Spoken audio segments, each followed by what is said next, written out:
3 Oktober atau yang biasa disebut juga Monumen Juang 45 ini didirikan untuk mengenang peristiwa di mana hari pasca kemerdekaan Republik Indonesia, Pekalongan masih di bawah kekuasaan Jepang, dan hanya dengan bersenjatakan bambu runcing, rakyat Pekalongan menyerang serdadu Jepang, akhirnya sampai terjadi pertumpahan darah. Dan untuk mengenang peristiwa bersejarah tersebut dibangunlah Monumen 3 Oktober ini. Seperti apa monumennya? Mari kita lihat.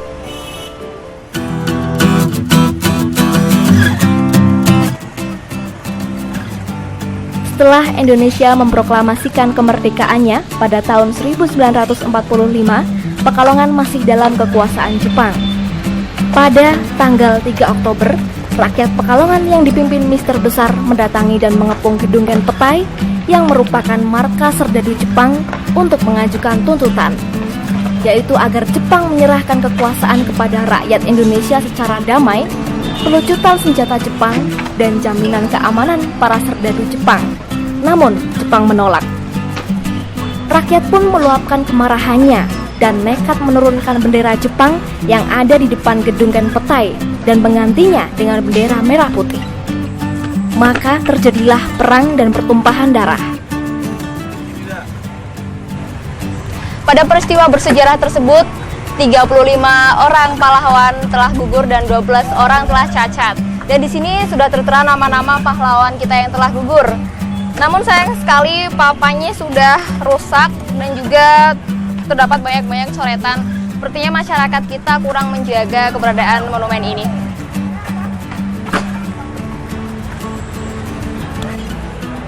Kendati banyak memakan korban jiwa, namun perjuangan rakyat tidak sia-sia untuk mengusir Jepang dari Pekalongan. Kini, gedung Gen Petai menjadi Masjid Syuhada. Lokasinya tepat berada di depan monumen.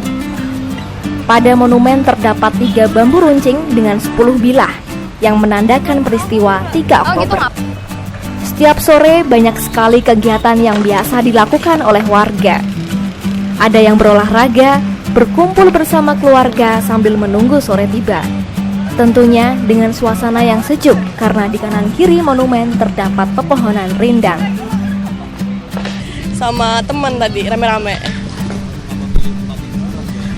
Enggak sih, kemarin aku emang lagi nyari tempat buat komunitas skateboard. Jadi penasaran kan, baru pertama juga tahu kalau di sini tuh ada juga, kan tadinya sebelumnya di Semarang gitu. Monumen ini berada di Jalan Pemuda, Kota Pekalongan. Jika Anda melintasi Pantura dari arah Jakarta ke Semarang, pasti akan menemui monumen bersejarah ini. Di kawasan Monumen 3 Oktober ini berada juga menjadi tempat favorit untuk warga Pekalongan beraktivitas di sore hari, untuk sekedar berolahraga, bersantai ria, berjalan-jalan sampai berkumpul para muda-mudi. Seperti pada kesempatan kali ini saudara, terdapat komunitas skateboard Pekalongan yang berkumpul dan beraksi menunjukkan kebolehannya bermain skateboard. Dan setiap tahunnya, setiap tanggal 3 Oktober selalu diadakan upacara dan juga aksi-aksi teatrikal oleh para pemuda dan pelajar yang berada di kota Pekalongan. Yuninda Handayani, Arif Mawan Sarono, Kompas TV, Pekalongan.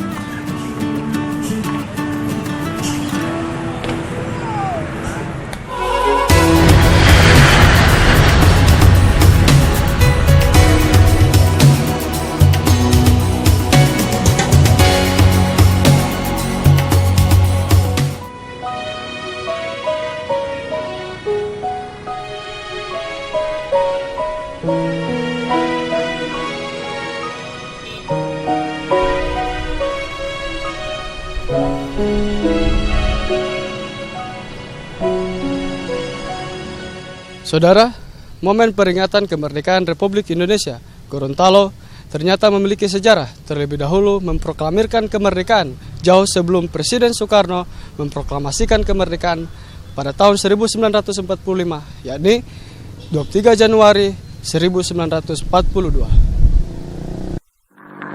Proklamasi. Kami, bangsa Indonesia, dengan ini menyatakan kemerdekaan Indonesia. Hal-hal yang mengenai pemindahan kekuasaan dan lain-lain diselenggarakan dengan cara saksama dan dalam tempo yang sesingkat-singkatnya.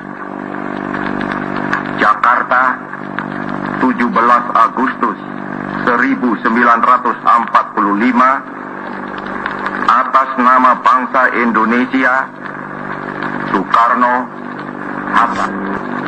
Sebelum Bung Karno dan Hatta memproklamirkan kemerdekaan Republik Indonesia tanggal 17 Agustus 1945, Gorontalo telah lebih dulu merdeka pada tanggal 23 Januari 1942. Benar-benar bebas dari tangan penjajah, namun sayangnya sejarah nasional enggan mengabadikannya dalam skala besar dan membiarkan sejarah itu hanya dalam ingatan warga Hulondalo atau Gorontalo.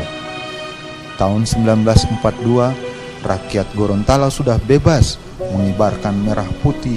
Meski demikian, Gorontalo tetap komitmen untuk bersatu dengan Negara Kesatuan Republik Indonesia dan tidak memilih mendirikan negara sendiri. Kabar kalau NKRI telah merdeka seluruhnya diketahui beberapa pekan kemudian. Dari gedung tua dan mobil peninggalan perjuangan Gorontalo masih terlihat di rumah yang juga kompleks pemakaman sang patriot HM Nani Wartabone. Berikut isi proklamasi HM Nani Wartabone yang dibacakan di hadapan warga Gorontalo pada momentum patriotik 23 Januari 1942. Kita bangsa Indonesia yang berada di sini, Gorontalo, sudah merdeka bebas, lepas dari penjajahan bangsa manapun juga.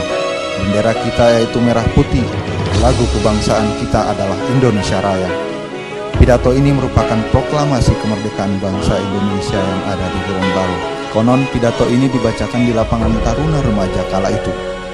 Tapi ada juga yang menyebut jika pidato tersebut dibacakan di halaman kantor telepon dan telegraf yang saat ini menjadi kantor pos Gorontalo, dengan menyebut kalau bendera adalah merah putih dan lagu kebangsaan adalah Indonesia Raya, maka terlihat jelas komitmen pahlawan nasional Haji Nani Wartabone yang menjadi motor penggerak waktu itu untuk tetap menyatu dengan NKRI. Kalau sosok Pak Nani itu dengan pengalaman saya yang ada, karena saya adalah menjadi sopir beliau pada saat masih sekolah SMA kelas 1 sampai SMA kelas 3. Jadi saya melihat sosok beliau itu yang pertama dia taat dalam menjalankan ibadah, terutama sholat maupun tahajud. Setahu saya sering tengah malam itu kalau saya tidur di rumah beliau, itu tengah malam beliau itu bangun tahajud. Itu yang pertama. Yang kedua, beliau itu rajin bangun pagi. Setelah subuh udah jalan keliling-keliling pematang sawahnya itu, karena beliau ada beberapa hektar tanah yang di sekitar rumah beliau. Itu setiap hari, itu rutin beliau lakukan setiap pagi. Dan selalu berdiskusi ketika ada masyarakat lewat ketemu beliau, langsung dipanggil, ditanya kemana, hari ini kerja apa, bagaimana kalau petani apa, apakah petaninya ini hasil tanamannya panennya seperti apa. Nah, disitulah beliau berdiskusi dengan masyarakat sekitar maupun siapa saja yang ketemu. Tidak lama berselang, 26 Februari 1964, Jepang masuk ke Gorontalo dengan menguasai Gorontalo. HM Nani Wartabone kala itu disiksa di Manado dan akhirnya kembali melakukan perlawanan untuk mengusir tentara Jepang bersama para pengikutnya. Kabar mengenai kemerdekaan RI baru diterima oleh Pak Nani dan para pejuang setelah merebut kantor telegraf dan telepon di Gorontalo.